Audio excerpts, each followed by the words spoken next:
Hundreds of young students from across the province are meeting in our city this weekend for the 5th annual Speak Out Conference. The two-day event, hosted by the province, is a chance for the teens to tell the government what's on their minds. And as Sylvana Benelich reports, perhaps not surprisingly, the issue of bullying came out front and center.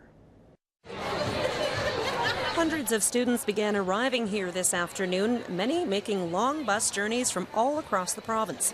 This weekend, they'll be sharing their experiences, ideas, and concerns so those making the decisions about their schools can understand the issues that are important to them. The one topic that came up time and time again, bullying.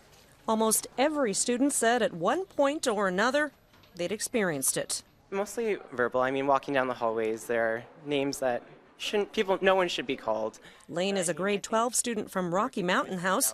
He's here to offer a unique perspective on some of the issues facing students. I've always lived in a small town. On top of that, I do identify as a gay student. I also come from a multicultural background. Heather Whitfield made the 800-kilometer trip from high level. She says putting an end to bullying needs to start at the student level. When the students recognize that it's not okay to treat your classmates this way, and when they stand up for others and they stand up for themselves, I think that's when we'll get to see a change in the bullying situation.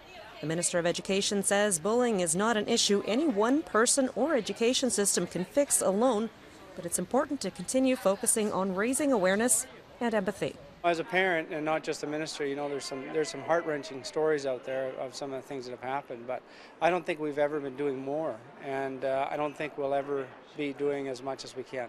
The recent suicide of a Halifax teen who'd been bullied drives home the minister's message especially hard.